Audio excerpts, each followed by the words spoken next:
안녕하십니까, 책돌입니다. 오늘 소개해드릴 책은 어떻게 살을 빼야 할지 막막한 너에게입니다. 저자는 강예진, 출판사는 라이온북스입니다.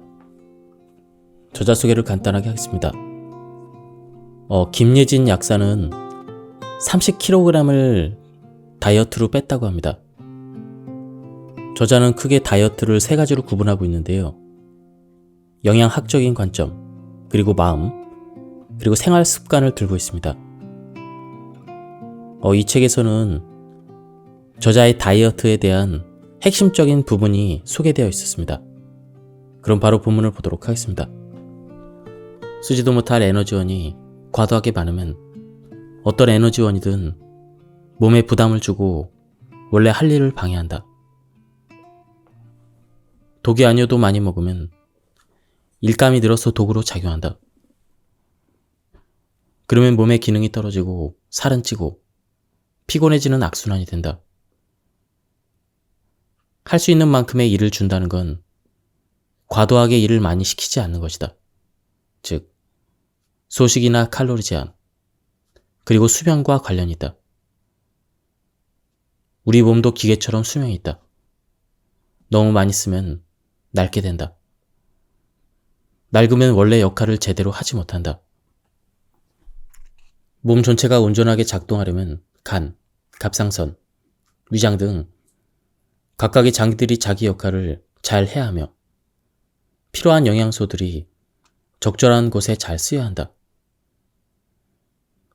우리가 무언가를 먹고 소화시키는 과정은 몸 입장에서는 에너지를 버는 수단임과 동시에 결국 처리해야 되는 일감이기도 하다.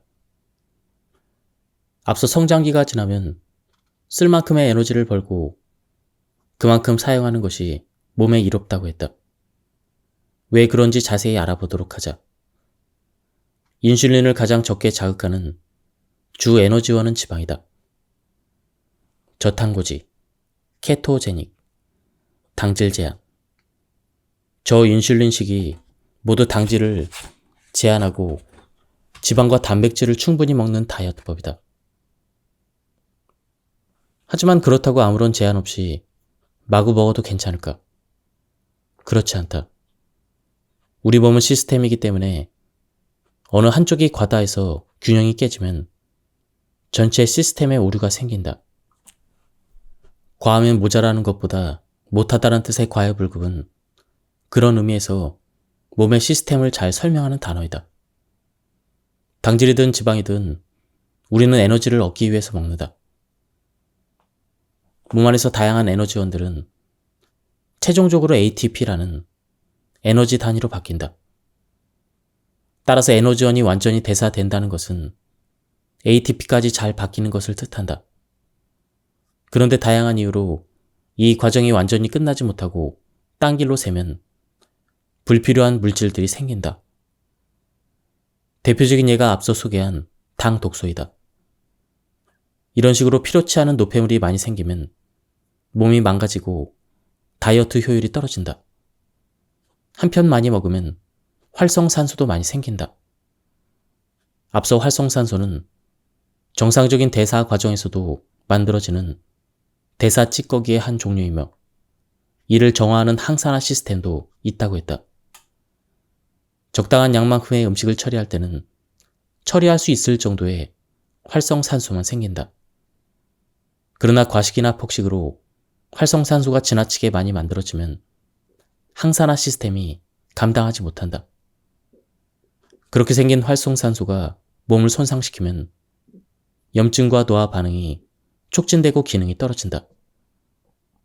이런 이유로 칼로리 제한식이나 소식은 건강에 도움이 된다.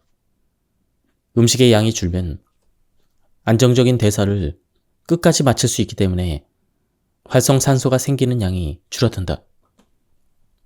여기에 체지방이 줄어들면서 과다한 지방에서 나오는 나쁜 지방 신호 전달 물질들이 줄어들면서 염증과 활성산소가 더 줄어든다. 따라서 적당히 먹는 것은 살을 빼기 위해서뿐만 아니라 건강을 지키고 노화를 방지하기 위해서도 매우 중요하다. 다만 지나치게 적게 먹어도 오히려 몸의 대사율을 떨어뜨리기 때문에 균형을 지켜야 한다. 자연 식물식을 지지하는 사람은 채식만으로 모든 영양소를 충분하게 섭취할 수 있다고 주장하지만 그렇지 못할 가능성이 높다. 우선 필수 아미노산이 부족해지기 쉽기 때문이다. 콩은 대표적인 식물성 단백질 공급원이지만 콩류에는 메치오닌과 시스테인 같은 황이 포함된 아미노산이 상대적으로 적게 들어있다.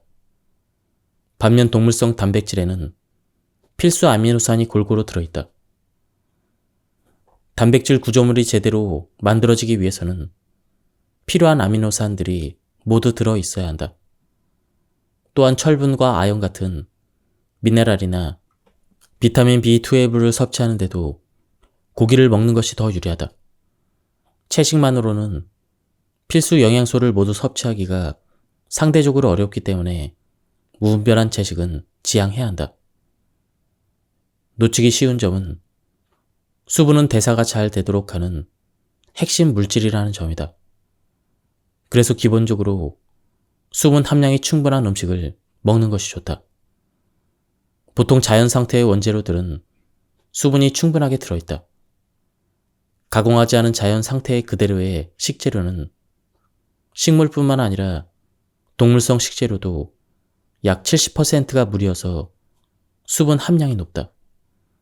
수분 함량이 높은 음식 위주로 먹는 것이 효율적인 면에서 더 좋지만 평상시에 물을 충분히 마시는 것도 대사를 잘 되게 하고 살을 잘 빠지게 만드는데 많은 도움이 된다. 수분이 충분한 음식은 크게 두 가지 장점이 있다. 첫째로 독으로 작용할 수 있는 물질이 적을 확률이 높다. 앞서 독성 물질은 지방질에 저장될 가능성이 높으며 농축되는 특징이 있다고 했다. 따라서 수분 비율이 높은 음식은 대체로 독이 적게 들어있다. 두 번째로 대사 기능을 더욱 효과적으로 올릴 수가 있다. 대사율이 올라가면 물도 필요하지만 효소, 주요소, 보조인자 등의 다양한 요소들도 충분히 있어야 한다. 물 그 자체로 대사를 잘 되게 하지만 수분이 충분히 들어있는 음식을 먹으면 다른 영양 성분과 함께 물을 섭취할 수 있기 때문에 대사가 활성화되는데 더욱 시너지가 난다. 물은 몸에서 많은 일을 한다. 먼저 먹는 영양소를 녹이고 흡수해서 혈액과 함께 몸속을 순환하며 각 세포에 공급해준다. 또한 물은 몸을 청소한다. 물의 긍정적인 역할을 늘어놓자면 한도 끝도 없지만 다이어트의 길을 솔깃하게 만드는 그 역할은 단연 살을 빠지게 만든다는 점이다. 몸 안에 수분이 부족해지면 수분이 모자라 생기는 갈증을 배가 고픈 것이라고 착각하기 쉬워진다. 가짜 배고픔이 생긴다는 것이다.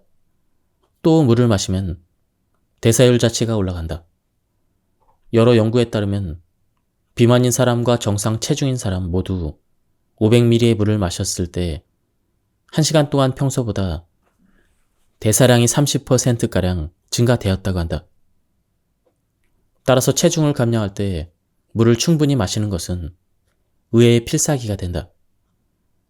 체중이 잘 줄어들지 않는다면 혹시 물을 적게 마시고 있는 것은 아닌지 점검해야 한다. 다음은 우리 생활 리듬에 대한 부분입니다. 새벽 4시부터 낮 12시까지는 몸을 청소하고 활동을 시작하는 시간이다. 몸에 들어왔거나 대사하면서 만들어진 노폐물과 독성 물질은 이 시간에 땀이나 대소변을 통해 몸 밖으로 버려진다.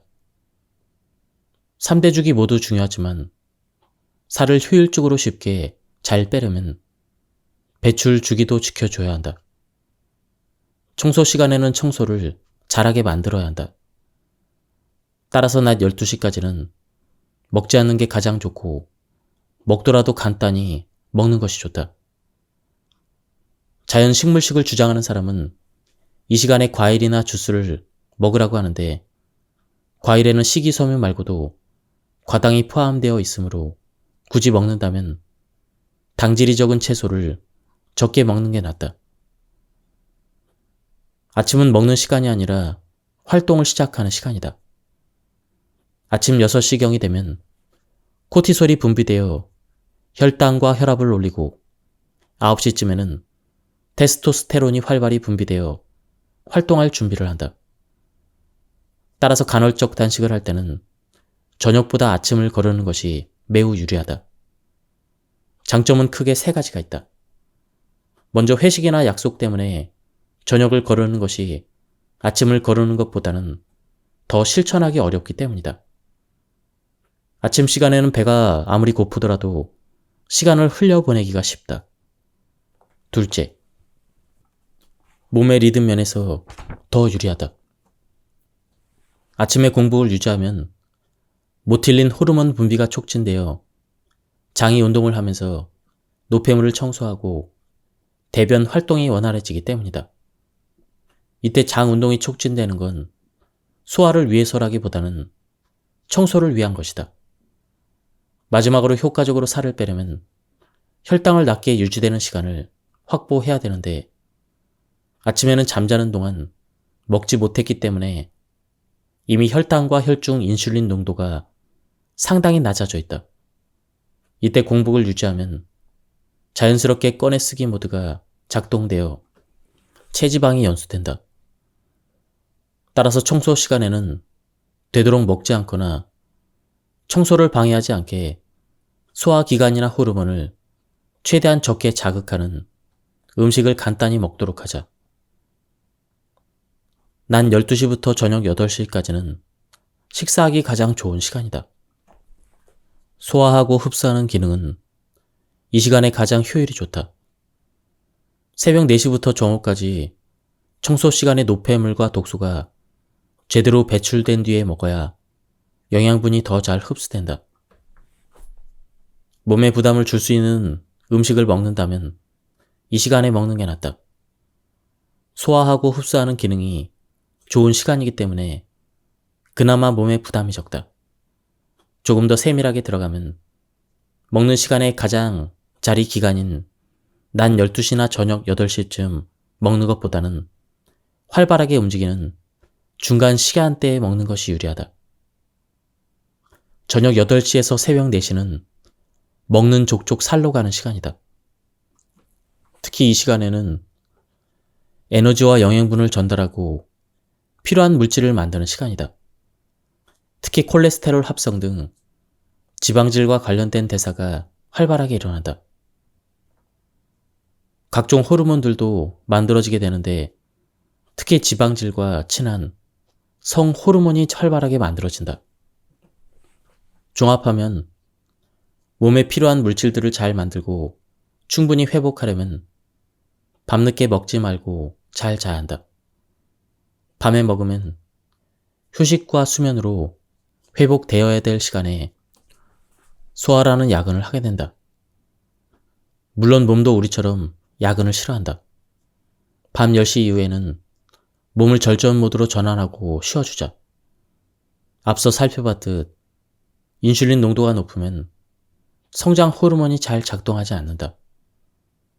따라서 아무리 성장기라고 하더라도 잘 크려면 저녁 8시 이후에는 먹지 않는 것이 좋다. 음식에 따라 차이는 많지만 일반적으로 식사 후에 높아진 인슐린 수치는 4시간 정도 지나서야 식사 전 상태로 돌아온다. 따라서 식사 후에 최소 3시간은 있다가 자야 한다. 그러면 잠이 들고 1시간에서 2시간이 지나 깊은 잠에 빠졌을 때 인슐린의 농도가 충분히 낮아서 성장 호르몬이 잘 분비된다. 밤에는 먹지 말자. 먹고 싶으면 되도록 미뤄서 다음날 낮에 먹자. 잠을 잘 자야 살도 빠진다.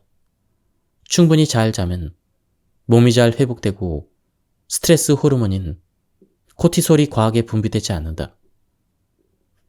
일주기 리듬을 맞추면 시간대별로 비슷한 일을 하게 되어 대사 효율이 올라간다. 예측 가능해야 몸도 스트레스를 덜 받는다. 예측할 수 없는 상황이 계속되면 몸은 코티솔을 분비해서 만약의 사태에 대비해 영양분을 지방으로 저장한다. 이런 상황이 지속되면 렙틴과 인슐린 저항성도 커진다. 따라서 되도록 규칙적으로 생활해야 한다. 비슷한 시간에 비슷한 일을 비슷한 정도로 하게 만들면 스트레스가 줄어들어 필요 이상의 코티솔 분비가 줄어들게 되어 저장하기 모드가 꺼진다.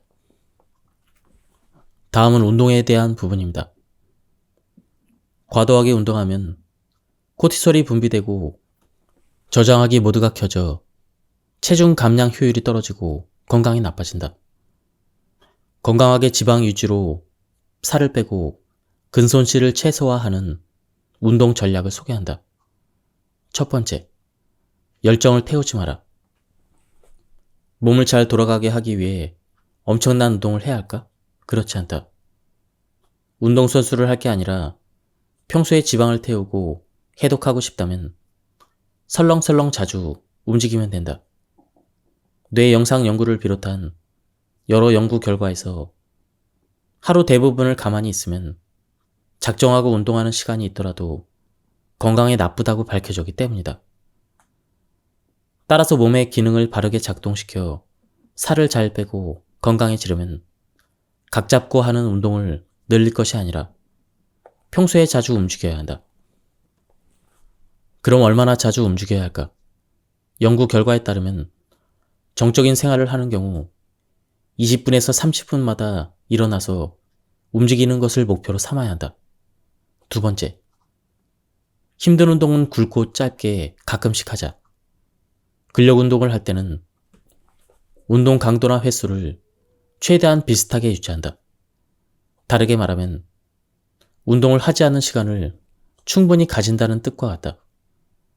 운동을 아예 하지 않으면 운동 능력이 떨어지기 때문에 전혀 안 할 수는 없다.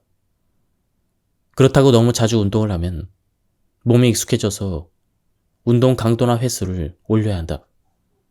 하지만 운동하는 간격을 충분하게 두면 몸이 적응하지 않으면서도 운동을 아예 안 하는 건 아닌 상태를 만들 수가 있다.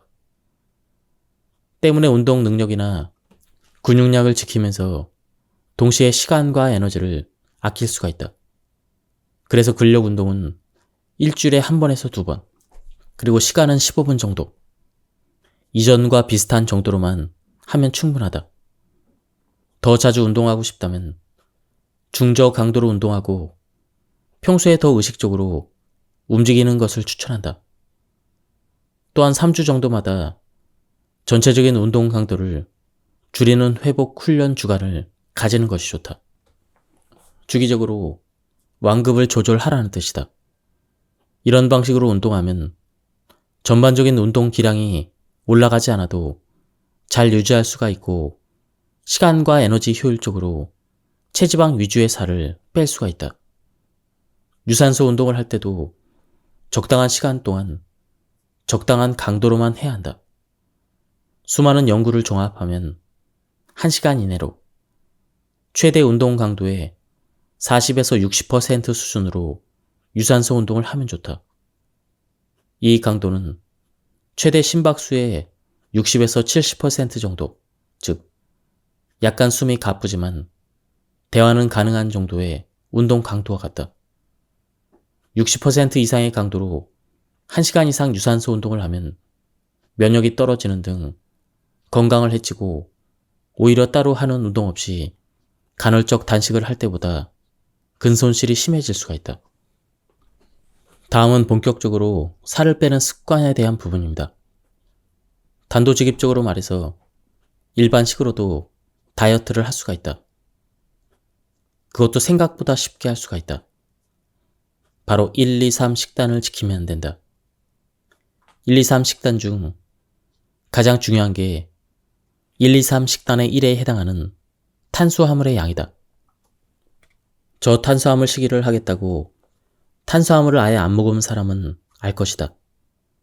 처음에는 효과가 탁월하지만 지속하기도 어렵고 그 효과도 떨어진다는 것을 알게 될 것이다. 앞에서 설명했듯 우리 몸은 저장 탄수화물과 지방 모두를 에너지원으로 꺼내 쓸 수가 있다. 그럼 탄수화물을 아예 안 먹으면 되는 거 아닌가 생각할 수도 있다. 물론 어느 정도는 맞는 말이다. 실제로 의사 지도하에 1년 넘게 단식해서 100kg을 넘게 뺀 사람도 있다.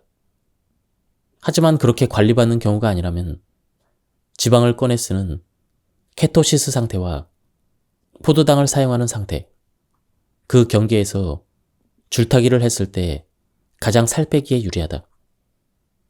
먼저 몸에서 사용되는 기준 에너지원은 포도당이기 때문에 결국 포도당을 만들어내는 대사가 일어나야 한다. 그런데 당질 섭취가 너무 적으면 이 중간 과정이 삐그덕거려서 오히려 지방을 잘못 꺼내 쓰게 된다. 또 다른 이유는 지방을 꺼내 쓰면서 생긴 물질이 몸에 너무 많아지면 그 물질들이 몸의 대사를 방해하기 때문이다. 꺼내어진 지방산과 케톤체는 최종 당화산물, 즉 독소의 원인 물질이 될 수가 있다. 마지막으로 현실적으로 탄수화물을 아예 안 먹기가 쉽지가 않기 때문이다. 우리나라 음식에 탄수화물이 많기 때문이다. 그렇다면 당질을 어느 정도 먹어야 저장하기 모드가 켜지지 않을까?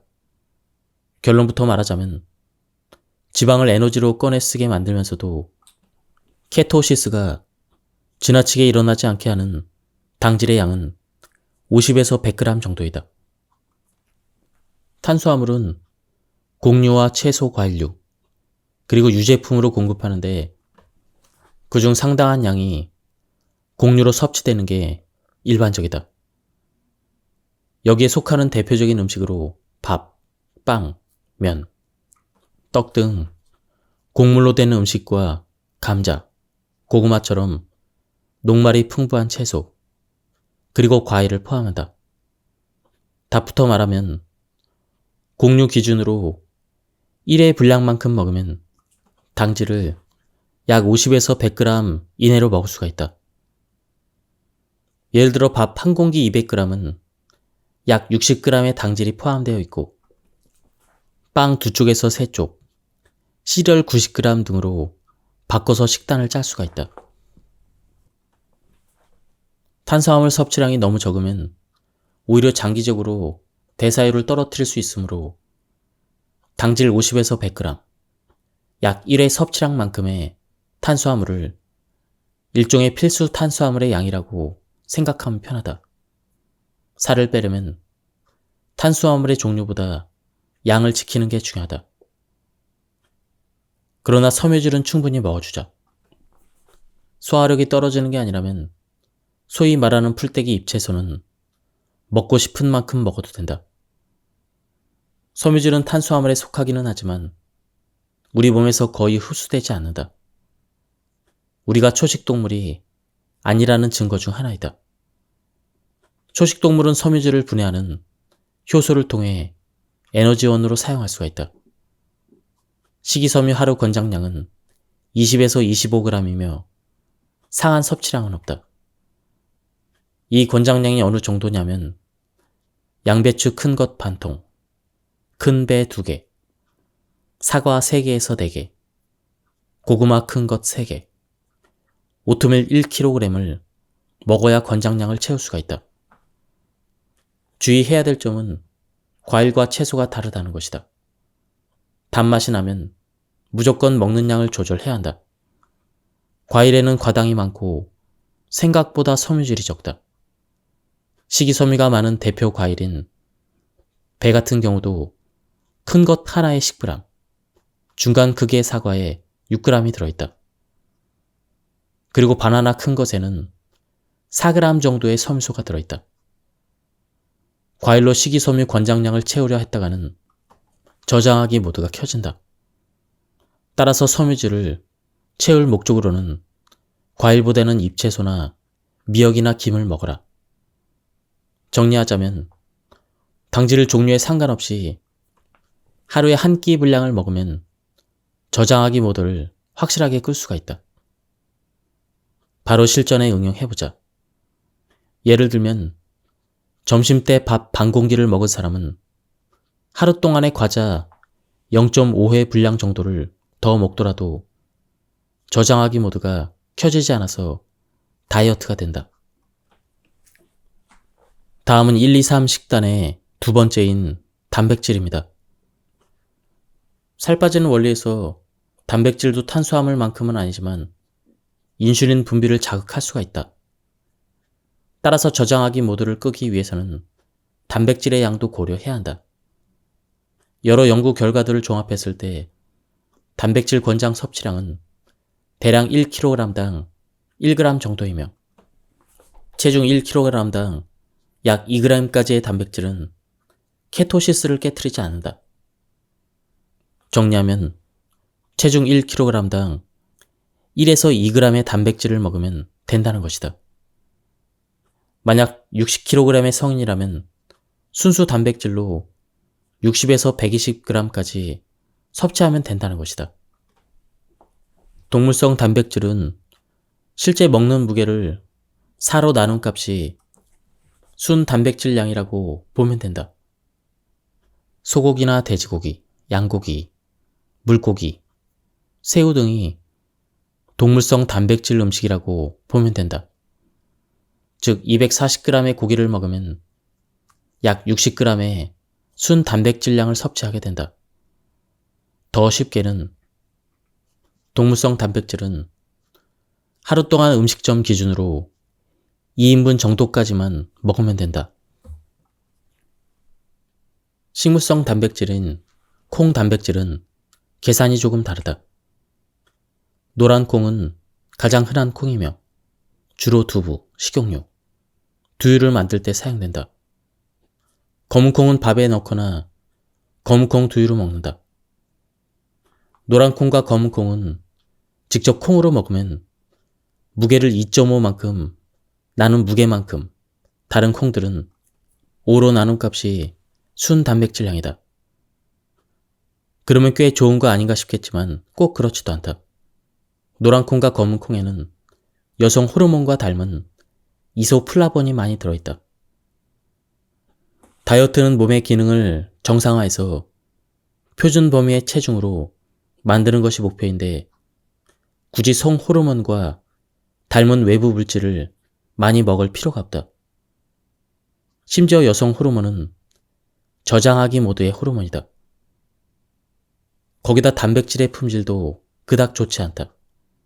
식물성 단백질은 대부분 부분적인 불완전 단백질이다. 특히 콩류는 필수 아미노산인 메치오닌이 적다. 동물성 단백질이 대부분 완전 단백질인 것과는 매우 대조적이다. 다만 콩을 두부로 만들면 부피에 비해서 포만감이 커진다. 그래서 다이어트에 많이 쓸 뿐이다.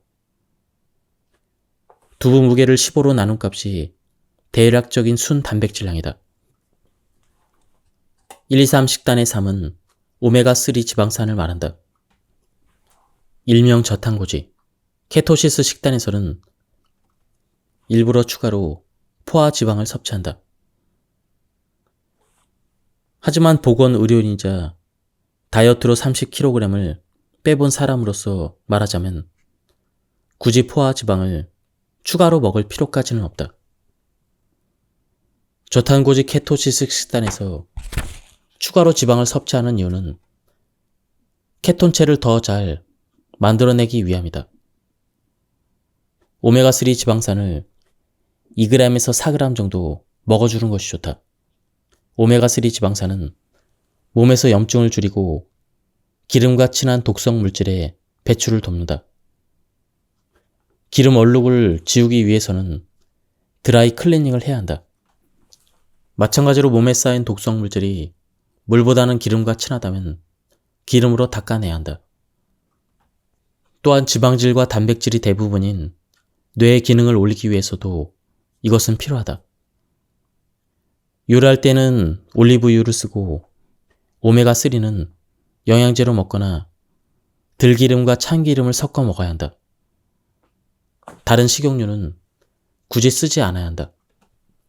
올리브유를 제외한 다른 식용유의 대부분은 오메가6 지방산이 풍부하다. 그런데 오메가6 지방산은 앞서 설명한 단백질들을 섭취할 때도 이미 많이 먹게 된다.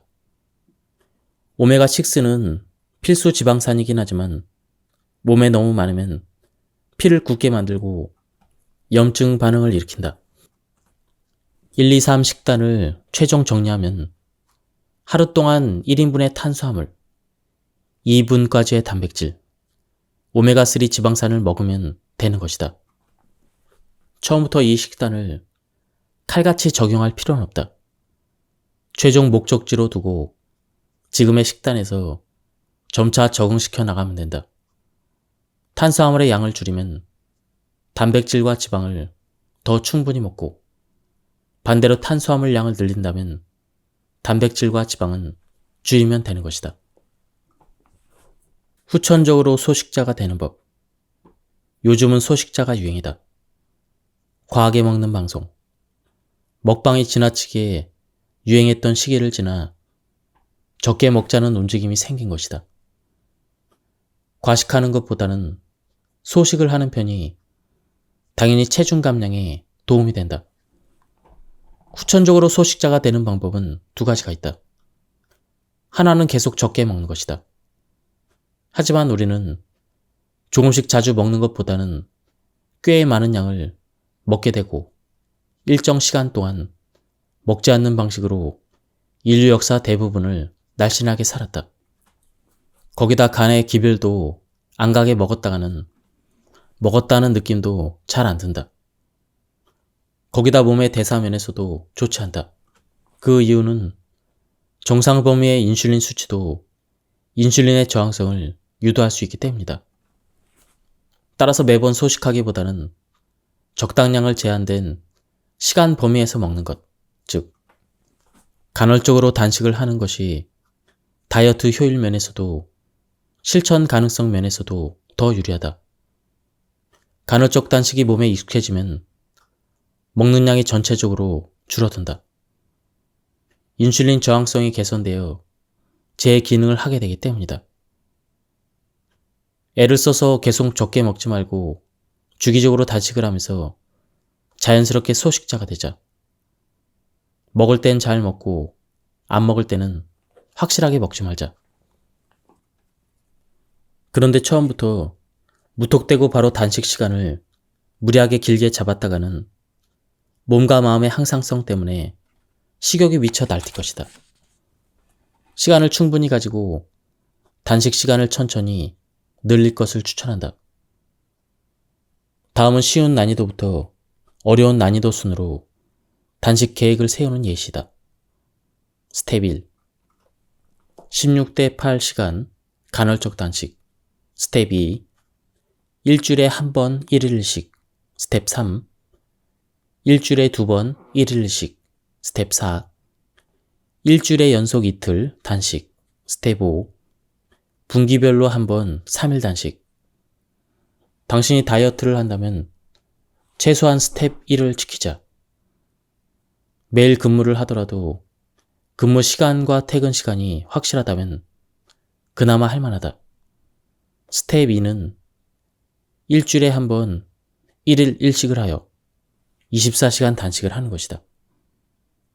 점심 식사를 하고 나서 24시간 단식을 하는 게 저녁 식사를 하고 단식을 하는 것보다 살을 빼기에 더 좋다.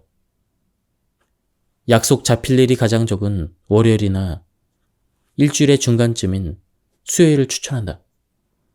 스텝 3은 1일 1식을 일주일에 2번 하는 패턴인데 수요일과 일요일이 가장 무난하다.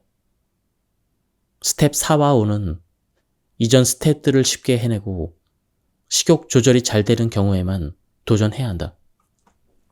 단식을 더 쉽게 하는 법. 물을 최소 2리터 이상 마셔라. 하루 이상 단식을 한다면 단식을 시작하기 전과 마친 후에는 단백질과 지방의 비율이 높은 음식을 먹는 게 당질 유지의 식단보다는 단식 시간을 지키는데 매우 유리하다. 인슐린이 많이 자극되는 음식을 먹으면 식욕을 조절하기 더 어렵기 때문이다.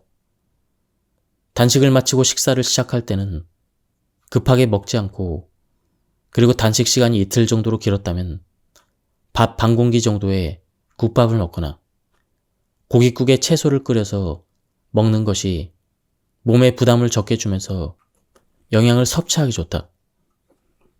123 식단을 비롯한 다이어트 식단이나 단식을 시도하면 안 되는 경우도 있다. 바로 성장기, 임신 및 수유기에 있는 사람들이다. 성장기나 임신, 수유기에는 저장하기 모두가 필요한 시기이기 때문이다. 저장하기는 몸의 에너지원을 비축하여 성장하는 데 사용해야 한다.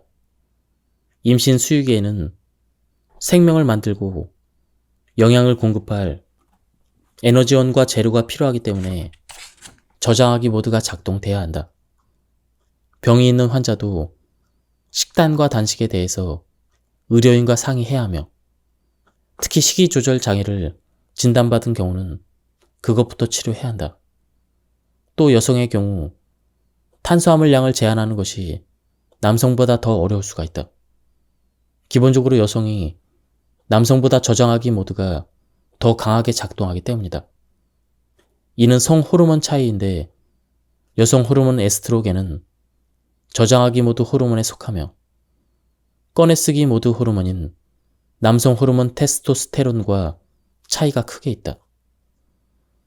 여성의 몸은 기본적으로 오랜 시간 동안 임신과 출산을 담당했기 때문에 저장하기 모두를 극단적으로 셧다운하는 게 남성보다 더 어렵다. 살 빼는 여성 중에 식단을 지키기가 너무 힘들다면 탄수화물을 조금 더 먹어야 한다. 빨리 가려다 멈추는 것보다는 천천히 가더라도 꾸준한 게 낫다. 여기에 더해서 약사로서 다이어트를 하는 여성분들에게 표준 체중 범위를 벗어나는 저체중을 목표로 하지 말라고 권하고 싶다. 여성의 몸은 원래 제대로 작동하기 위해서는 남성보다 체지방이 더 필요하기 때문이다. 또 생리기간 전후로는 식단 계획을 미리 느슨하게 잡는 것을 추천한다. 날씨가 추운 것도 아닌데 춥게 느껴진다면 먹을 때 더 챙겨 먹어야 한다. 갑상선 기능이 떨어졌을 가능성이 있다. 갑상선 호르몬의 기능은 필수적인 영양이 부족할 때 떨어진다. 식단 혹은 단식을 하며 어지럽다면 천연소금을 조금 먹어보자. 혈당보다는 나트륨이 상대적으로 부족해졌거나 혈압이 떨어진 것이 원인일 가능성이 높다. 식단의 채소 비중이 높다면 채소 안에 풍부한 칼륨 때문에 나트륨이 많이 배출될 수가 있고, 인슐린 수치가 저하되면 몸에 붓기나 수분이 빠지면서 혈압이 떨어질 수가 있다. 지금까지 이 책에 대한 리뷰를 모두 마쳤습니다. 이 책은 저자가 실제로 체험을 통해서 30kg의 체중 감량을 실천한 실질적인 다이어트 비법이 나와 있어서 좋았습니다. 제가 발췌 요약해서 설명해 드렸기 때문에 맥락이 많이 끊겼습니다. 한번 책을 구해서 읽어보실 것을 추천드립니다. 여기서 리뷰를 마치도록 하겠습니다. 감사합니다. 안녕하십니까, 책돌이입니다. 오늘 소개해드릴 책은 어떻게 살을 빼야 할지 막막한 너에게입니다. 저자는 강예진, 출판사는 라이온북스입니다. 저자 소개를 간단하게 하겠습니다.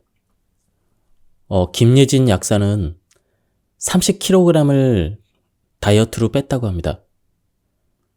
저자는 크게 다이어트를 3가지로 구분하고 있는데요. 영양학적인 관점, 그리고 마음, 그리고 생활 습관을 들고 있습니다. 이 책에서는 저자의 다이어트에 대한 핵심적인 부분이 소개되어 있었습니다. 그럼 바로 본문을 보도록 하겠습니다. 쓰지도 못할 에너지원이 과도하게 많으면 어떤 에너지원이든 몸에 부담을 주고 원래 할 일을 방해한다. 독이 아니어도 많이 먹으면 일감이 늘어서 독으로 작용한다. 그러면 몸의 기능이 떨어지고 살은 찌고 피곤해지는 악순환이 된다. 할 수 있는 만큼의 일을 준다는 건 과도하게 일을 많이 시키지 않는 것이다. 즉, 소식이나 칼로리 제한, 그리고 수면과 관련이 있다. 우리 몸도 기계처럼 수명이 있다. 너무 많이 쓰면 낡게 된다. 낡으면 원래 역할을 제대로 하지 못한다. 몸 전체가 온전하게 작동하려면 간, 갑상선, 위장 등 각각의 장기들이 자기 역할을 잘 해야 하며 필요한 영양소들이 적절한 곳에 잘 쓰여야 한다. 우리가 무언가를 먹고 소화시키는 과정은 몸 입장에서는 에너지를 버는 수단임과 동시에 결국 처리해야 되는 일감이기도 하다.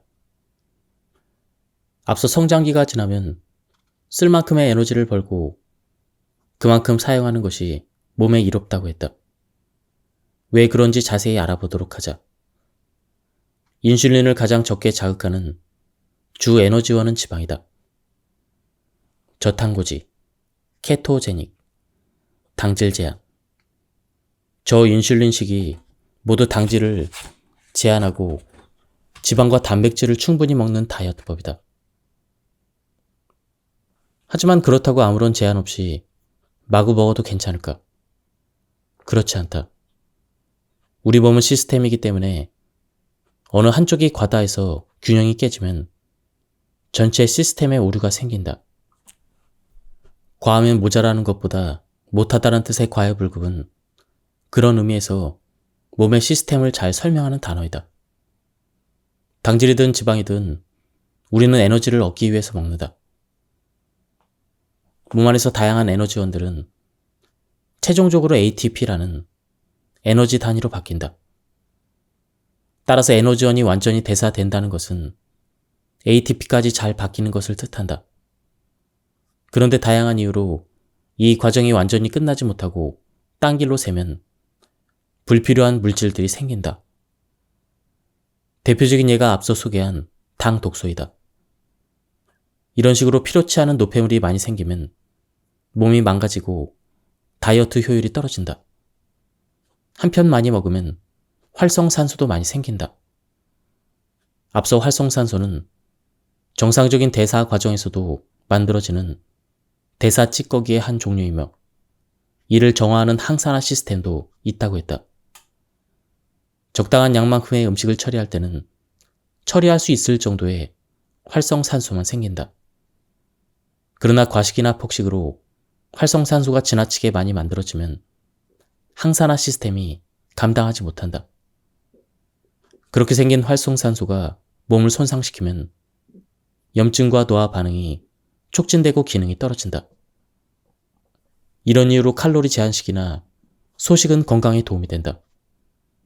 음식의 양이 줄면 안정적인 대사를 끝까지 마칠 수 있기 때문에 활성산소가 생기는 양이 줄어든다. 여기에 체지방이 줄어들면서 과다한 지방에서 나오는 나쁜 지방 신호 전달 물질들이 줄어들면서 염증과 활성산소가 더 줄어든다. 따라서 적당히 먹는 것은 살을 빼기 위해서뿐만 아니라 건강을 지키고 노화를 방지하기 위해서도 매우 중요하다. 다만 지나치게 적게 먹어도 오히려 몸의 대사율을 떨어뜨리기 때문에 균형을 지켜야 한다. 자연 식물식을 지지하는 사람은 채식만으로 모든 영양소를 충분하게 섭취할 수 있다고 주장하지만 그렇지 못할 가능성이 높다. 우선 필수 아미노산이 부족해지기 쉽기 때문이다. 콩은 대표적인 식물성 단백질 공급원이지만 콩류에는 메치오닌과 시스테인 같은 황이 포함된 아미노산이 상대적으로 적게 들어있다. 반면 동물성 단백질에는 필수 아미노산이 골고루 들어있다. 단백질 구조물이 제대로 만들어지기 위해서는 필요한 아미노산들이 모두 들어있어야 한다. 또한 철분과 아연 같은 미네랄이나 비타민 B12를 섭취하는데도 고기를 먹는 것이 더 유리하다. 채식만으로는 필수 영양소를 모두 섭취하기가 상대적으로 어렵기 때문에 무분별한 채식은 지양해야 한다. 놓치기 쉬운 점은 수분은 대사가 잘 되도록 하는 핵심 물질이라는 점이다. 그래서 기본적으로 수분 함량이 충분한 음식을 먹는 것이 좋다. 보통 자연 상태의 원재료들은 수분이 충분하게 들어있다. 가공하지 않은 자연 상태의 그대로의 식재료는 식물뿐만 아니라 동물성 식재료도 약 70%가 물이어서 수분 함량이 높다. 수분 함량이 높은 음식 위주로 먹는 것이 효율적인 면에서 더 좋지만 평상시에 물을 충분히 마시는 것도 대사를 잘 되게 하고 살을 잘 빠지게 만드는 데 많은 도움이 된다. 수분이 충분한 음식은 크게 두 가지 장점이 있다. 첫째로 독으로 작용할 수 있는 물질이 적을 확률이 높다. 앞서 독성 물질은 지방질에 저장될 가능성이 높으며 농축되는 특징이 있다고 했다. 따라서 수분 비율이 높은 음식은 대체로 독이 적게 들어있다. 두 번째로 대사 기능을 더욱 효과적으로 올릴 수가 있다. 대사율이 올라가면 물도 필요하지만 효소, 주유소, 보조인자 등의 다양한 요소들도 충분히 있어야 한다. 물 그 자체로 대사를 잘 되게 하지만 수분이 충분히 들어있는 음식을 먹으면 다른 영양 성분과 함께 물을 섭취할 수 있기 때문에 대사가 활성화되는데 더욱 시너지가 난다. 물은 몸에서 많은 일을 한다. 먼저 먹는 영양소를 녹이고 흡수해서 혈액과 함께 몸속을 순환하며 각 세포에 공급해준다. 또한 물은 몸을 청소한다. 물의 긍정적인 역할을 늘어놓자면 한도 끝도 없지만 다이어트의 길을 솔깃하게 만드는 그 역할은 단연 살을 빠지게 만든다는 점이다. 몸 안에 수분이 부족해지면 수분이 모자라 생기는 갈증을 배가 고픈 것이라고 착각하기 쉬워진다. 가짜 배고픔이 생긴다는 것이다. 또 물을 마시면 대사율 자체가 올라간다. 여러 연구에 따르면 비만인 사람과 정상 체중인 사람 모두 500ml의 물을 마셨을 때 1시간 동안 평소보다 대사량이 30%가량 증가되었다고 한다. 따라서 체중을 감량할 때 물을 충분히 마시는 것은 의외의 필살기가 된다. 체중이 잘 줄어들지 않는다면 혹시 물을 적게 마시고 있는 것은 아닌지 점검해야 한다. 다음은 우리 생활 리듬에 대한 부분입니다. 새벽 4시부터 낮 12시까지는 몸을 청소하고 활동을 시작하는 시간이다. 몸에 들어왔거나 되사하면서 만들어진 노폐물과 독성 물질은 이 시간에 땀이나 대소변을 통해 몸 밖으로 버려진다. 3대 주기 모두 중요하지만 살을 효율적으로 쉽게 잘 빼려면 배출 주기도 지켜줘야 한다. 청소 시간에는 청소를 잘하게 만들어야 한다.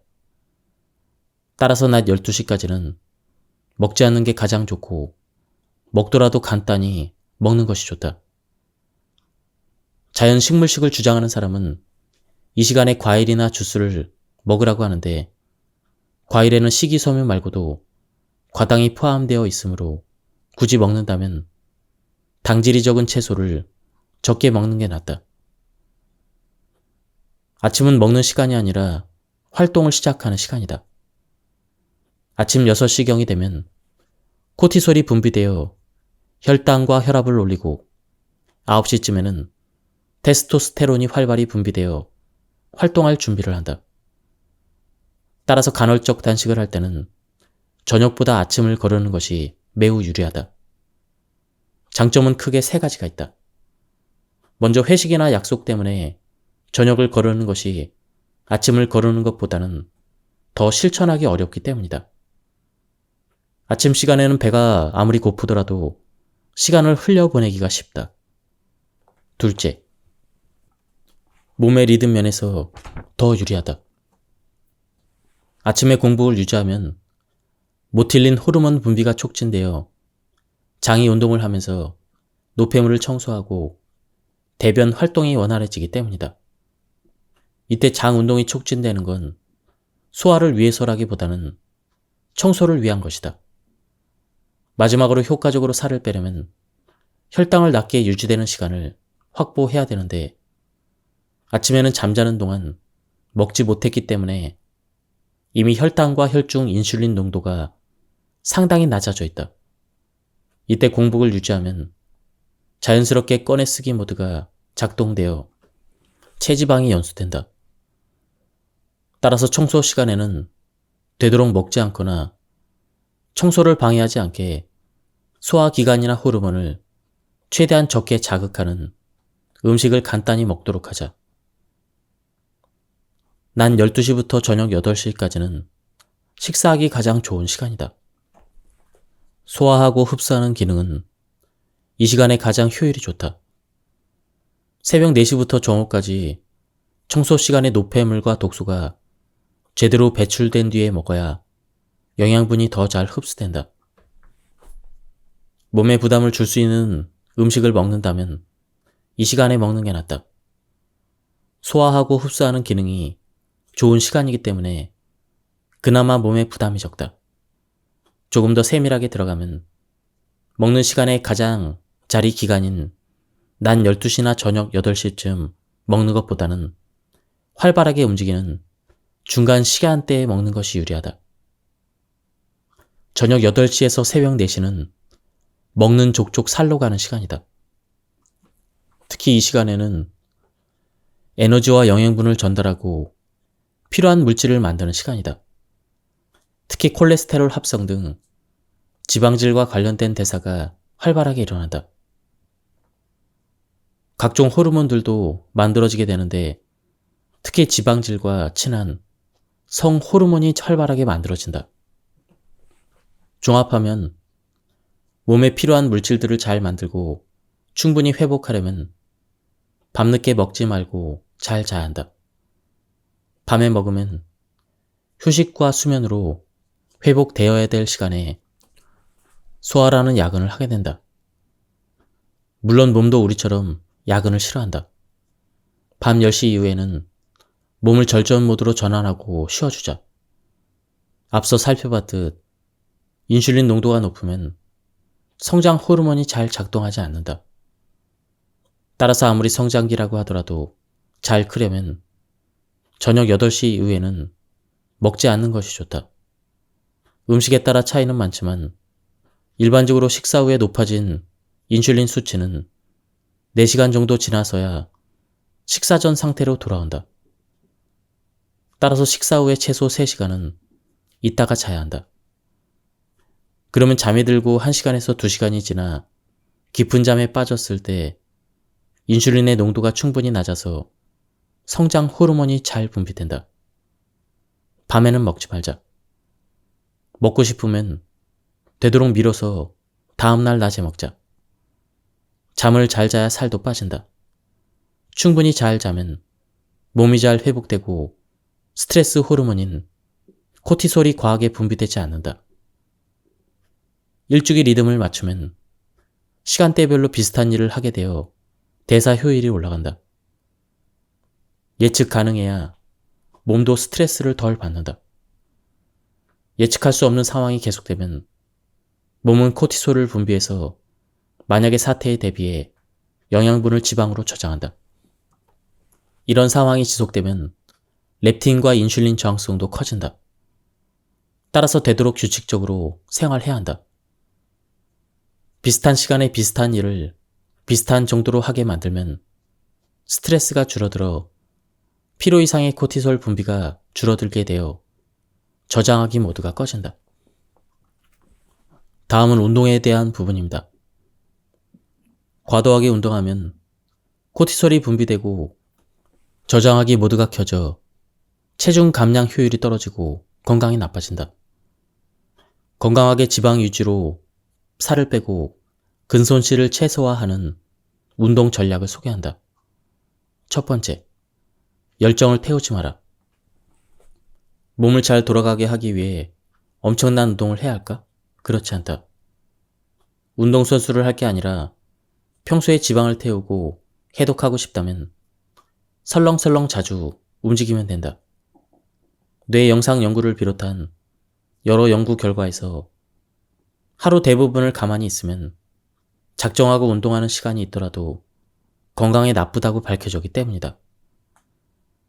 따라서 몸의 기능을 바르게 작동시켜 살을 잘 빼고 건강해지려면 각 잡고 하는 운동을 늘릴 것이 아니라 평소에 자주 움직여야 한다. 그럼 얼마나 자주 움직여야 할까? 연구 결과에 따르면 정적인 생활을 하는 경우 20분에서 30분마다 일어나서 움직이는 것을 목표로 삼아야 한다. 두 번째, 힘든 운동은 굵고 짧게 가끔씩 하자. 근력 운동을 할 때는 운동 강도나 횟수를 최대한 비슷하게 유지한다. 다르게 말하면 운동을 하지 않는 시간을 충분히 가진다는 뜻과 같다. 운동을 아예 하지 않으면 운동 능력이 떨어지기 때문에 전혀 안 할 수는 없다. 그렇다고 너무 자주 운동을 하면 몸이 익숙해져서 운동 강도나 횟수를 올려야 한다. 하지만 운동하는 간격을 충분하게 두면 몸이 적응하지 않으면서도 운동을 아예 안 하는 건 아닌 상태를 만들 수가 있다. 때문에 운동 능력이나 근육량을 지키면서 동시에 시간과 에너지를 아낄 수가 있다. 그래서 근력 운동은 일주일에 한 번에서 두 번, 그리고 시간은 15분 정도. 이전과 비슷한 정도로만 하면 충분하다. 더 자주 운동하고 싶다면 중저 강도로 운동하고 평소에 더 의식적으로 움직이는 것을 추천한다. 또한 3주 정도마다 전체적인 운동 강도를 줄이는 회복 훈련 주간을 가지는 것이 좋다. 주기적으로 완급을 조절하라는 뜻이다. 이런 방식으로 운동하면 전반적인 운동 기량이 올라가지 않아도 잘 유지할 수가 있고 시간과 에너지 효율적으로 체지방 위주의 살을 뺄 수가 있다. 유산소 운동을 할 때도 적당한 시간 동안 적당한 강도로만 해야 한다. 수많은 연구를 종합하면 1시간 이내로 최대 운동 강도의 40에서 60% 수준으로 유산소 운동을 하면 좋다. 이 강도는 최대 심박수의 60에서 70% 정도, 즉 약간 숨이 가쁘지만 대화는 가능한 정도의 운동 강도와 같다. 60% 이상의 강도로 1시간 이상 유산소 운동을 하면 면역이 떨어지는 등 건강을 해치고 오히려 따로 하는 운동 없이 간헐적 단식을 할 때보다 근손실이 심해질 수가 있다. 다음은 본격적으로 살을 빼는 습관에 대한 부분입니다. 단도직입적으로 말해서 일반식으로도 다이어트를 할 수가 있다. 그것도 생각보다 쉽게 할 수가 있다. 바로 1, 2, 3 식단을 지키면 된다. 1, 2, 3 식단 중 가장 중요한 게 1, 2, 3 식단의 1에 해당하는 탄수화물의 양이다. 저탄수화물 식이를 하겠다고 탄수화물을 아예 안 먹은 사람은 알 것이다. 처음에는 효과가 탁월하지만 지속하기도 어렵고 그 효과도 떨어진다는 것을 알게 될 것이다. 앞에서 설명했듯 우리 몸은 저장 탄수화물과 지방 모두를 에너지원으로 꺼내 쓸 수가 있다. 그럼 탄수화물을 아예 안 먹으면 되는 거 아닌가 생각할 수도 있다. 물론 어느 정도는 맞는 말이다. 실제로 의사 지도하에 1년 넘게 단식해서 100kg을 넘게 뺀 사람도 있다. 하지만 그렇게 관리받는 경우가 아니라면 지방을 꺼내 쓰는 케토시스 상태와 포도당을 사용하는 상태, 그 경계에서 줄타기를 했을 때 가장 살 빼기에 유리하다. 먼저 몸에서 사용되는 기준 에너지원은 포도당이기 때문에 결국 포도당을 만들어내는 대사가 일어나야 한다. 그런데 당질 섭취가 너무 적으면 이 중간 과정이 삐그덕거려서 오히려 지방을 잘못 꺼내 쓰게 된다. 또 다른 이유는 지방을 꺼내 쓰면서 생긴 물질이 몸에 너무 많아지면 그 물질들이 몸의 대사를 방해하기 때문이다. 꺼내어진 지방산과 케톤체는 최종 당화산물, 즉 독소의 원인 물질이 될 수가 있다. 마지막으로 현실적으로 탄수화물을 아예 안 먹기가 쉽지가 않기 때문이다. 우리나라 음식에 탄수화물이 많기 때문이다. 그렇다면 당질을 어느 정도 먹어야 저장하기 모드가 켜지지 않을까? 결론부터 말하자면 지방을 에너지로 꺼내 쓰게 만들면서도 케토시스가 지나치게 일어나지 않게 하는 당질의 양은 50에서 100g 정도이다. 탄수화물은 곡류와 채소, 과일류, 그리고 유제품으로 공급하는데 그중 상당한 양이 곡류로 섭취되는 게 일반적이다. 여기에 속하는 대표적인 음식으로 밥, 빵, 면, 떡 등 곡물로 된 음식과 감자, 고구마처럼 녹말이 풍부한 채소, 그리고 과일을 포함한다. 답부터 말하면 곡류 기준으로 1회 분량만큼 먹으면 당질을 약 50에서 100g 이내로 먹을 수가 있다. 예를 들어 밥 한 공기 200g은 약 60g의 당질이 포함되어 있고 빵 2쪽에서 3쪽, 시리얼 90g 등으로 바꿔서 식단을 짤 수가 있다. 탄수화물 섭취량이 너무 적으면 오히려 장기적으로 대사율을 떨어뜨릴 수 있으므로 당질 50에서 100g, 약 1회 섭취량만큼의 탄수화물을 일종의 필수 탄수화물의 양이라고 생각하면 편하다. 살을 빼려면 탄수화물의 종류보다 양을 지키는 게 중요하다. 그러나 섬유질은 충분히 먹어주자. 소화력이 떨어지는 게 아니라면 소위 말하는 풀떼기 잎채소는 먹고 싶은 만큼 먹어도 된다. 섬유질은 탄수화물에 속하기는 하지만 우리 몸에서 거의 흡수되지 않는다. 우리가 초식동물이 아니라는 증거 중 하나이다.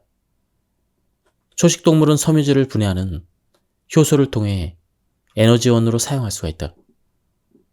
식이섬유 하루 권장량은 20에서 25g이며 상한 섭취량은 없다. 이 권장량이 어느 정도냐면 양배추 큰 것 반통, 큰 배 2개, 사과 3개에서 4개, 고구마 큰 것 3개, 오트밀 1kg을 먹어야 권장량을 채울 수가 있다. 주의해야 될 점은 과일과 채소가 다르다는 것이다. 단맛이 나면 무조건 먹는 양을 조절해야 한다. 과일에는 과당이 많고 생각보다 섬유질이 적다. 식이섬유가 많은 대표 과일인 배 같은 경우도 큰 것 하나에 10g, 중간 크기의 사과에 6g이 들어있다. 그리고 바나나 큰 것에는 4g 정도의 섬유소가 들어있다. 과일로 식이섬유 권장량을 채우려 했다가는 저장하기 모드가 켜진다. 따라서 섬유질을 채울 목적으로는 과일보다는 잎채소나 미역이나 김을 먹어라. 정리하자면 당질 종류에 상관없이 하루에 한 끼 분량을 먹으면 저장하기 모드를 확실하게 끌 수가 있다. 바로 실전에 응용해보자. 예를 들면 점심때 밥 반 공기를 먹은 사람은 하루 동안의 과자 0.5회 분량 정도를 더 먹더라도 저장하기 모드가 켜지지 않아서 다이어트가 된다. 다음은 1, 2, 3 식단의 두 번째인 단백질입니다. 살 빠지는 원리에서 단백질도 탄수화물만큼은 아니지만 인슐린 분비를 자극할 수가 있다. 따라서 저장하기 모드를 끄기 위해서는 단백질의 양도 고려해야 한다. 여러 연구 결과들을 종합했을 때 단백질 권장 섭취량은 대략 1kg당 1g 정도이며 체중 1kg당 약 2g까지의 단백질은 케토시스를 깨트리지 않는다. 정리하면 체중 1kg당 1에서 2g의 단백질을 먹으면 된다는 것이다. 만약 60kg의 성인이라면 순수 단백질로 60에서 120g까지 섭취하면 된다는 것이다. 동물성 단백질은 실제 먹는 무게를 4로 나눈 값이 순 단백질 양이라고 보면 된다. 소고기나 돼지고기, 양고기, 물고기, 새우 등이 동물성 단백질 음식이라고 보면 된다. 즉 240g의 고기를 먹으면 약 60g의 순 단백질량을 섭취하게 된다. 더 쉽게는 동물성 단백질은 하루 동안 음식점 기준으로 2인분 정도까지만 먹으면 된다. 식물성 단백질인 콩 단백질은 계산이 조금 다르다. 노란 콩은 가장 흔한 콩이며 주로 두부, 식용유, 두유를 만들 때 사용된다. 검은 콩은 밥에 넣거나 검은 콩 두유로 먹는다. 노란 콩과 검은 콩은 직접 콩으로 먹으면 무게를 2.5만큼 나눈 무게만큼 다른 콩들은 5로 나눈 값이 순 단백질량이다. 그러면 꽤 좋은 거 아닌가 싶겠지만 꼭 그렇지도 않다. 노란 콩과 검은 콩에는 여성 호르몬과 닮은 이소플라본이 많이 들어있다. 다이어트는 몸의 기능을 정상화해서 표준 범위의 체중으로 만드는 것이 목표인데 굳이 성 호르몬과 닮은 외부 물질을 많이 먹을 필요가 없다. 심지어 여성 호르몬은 저장하기 모드의 호르몬이다. 거기다 단백질의 품질도 그닥 좋지 않다. 식물성 단백질은 대부분 부분적인 불완전 단백질이다. 특히 콩류는 필수 아미노산인 메티오닌이 적다. 동물성 단백질이 대부분 완전 단백질인 것과는 매우 대조적이다. 다만 콩을 두부로 만들면 부피에 비해서 포만감이 커진다. 그래서 다이어트에 많이 쓸 뿐이다. 두부 무게를 15로 나눈 값이 대략적인 순 단백질량이다. 1, 2, 3 식단의 3은 오메가3 지방산을 말한다. 일명 저탄고지, 케토시스 식단에서는 일부러 추가로 포화 지방을 섭취한다. 하지만 보건의료인이자 다이어트로 30kg을 빼본 사람으로서 말하자면 굳이 포화 지방을 추가로 먹을 필요까지는 없다. 저탄고지 케토시스 식단에서 추가로 지방을 섭취하는 이유는 케톤체를 더 잘 만들어내기 위함이다. 오메가3 지방산을 2g에서 4g 정도 먹어주는 것이 좋다.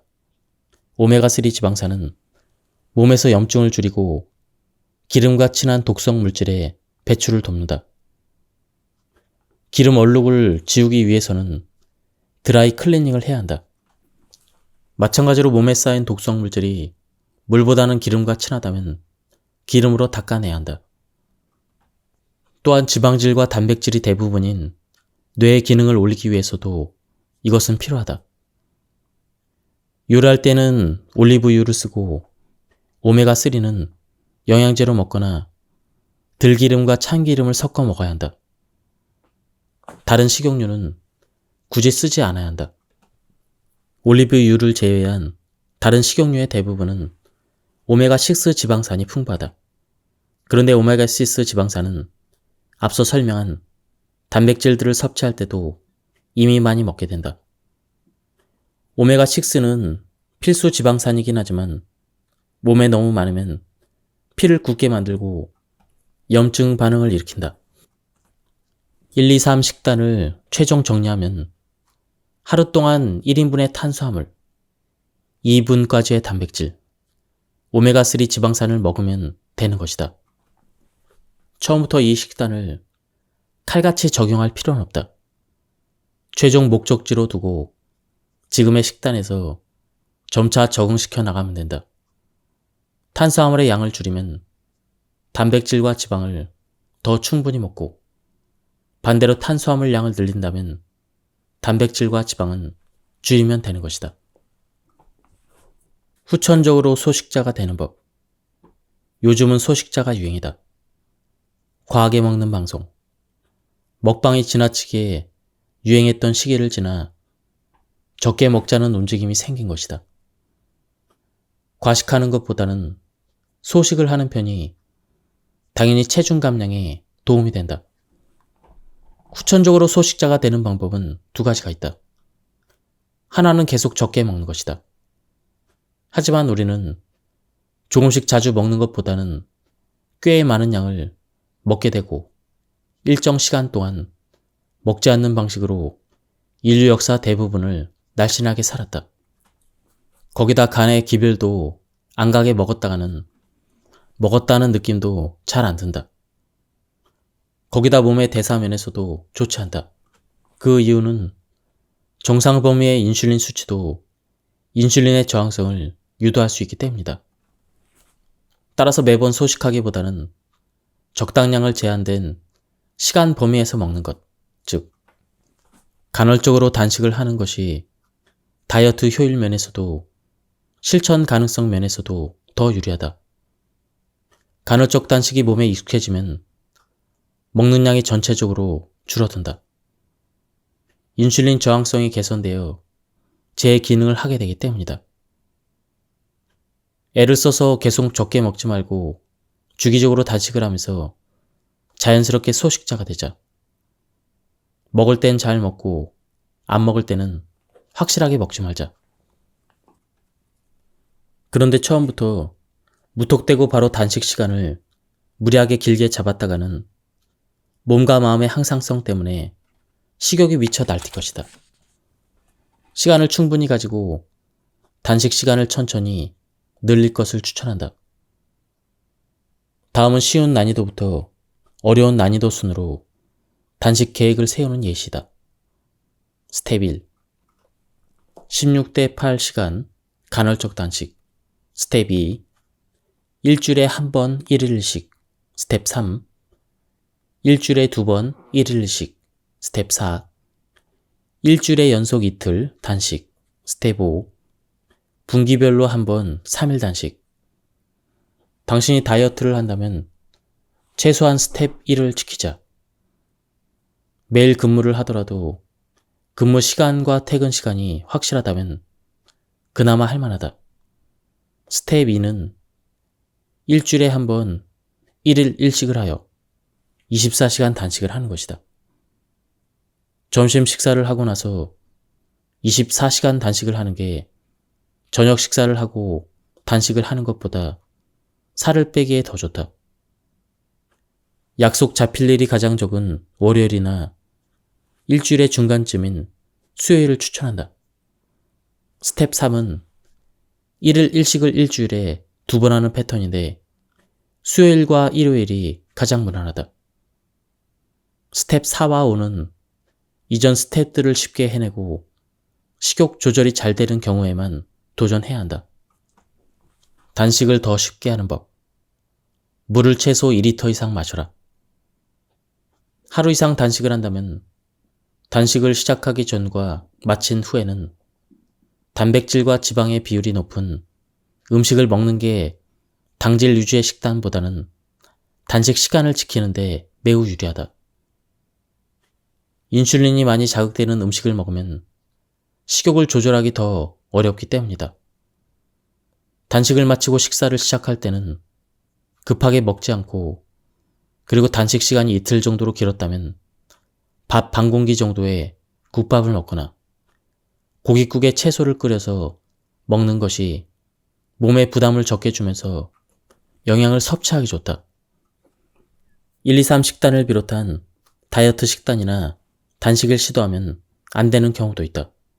바로 성장기, 임신 및 수유기에 있는 사람들이다.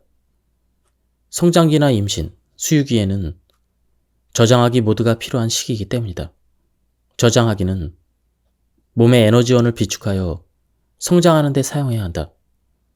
임신 수유기에는 생명을 만들고 영양을 공급할 에너지원과 재료가 필요하기 때문에 저장하기 모두가 작동돼야 한다.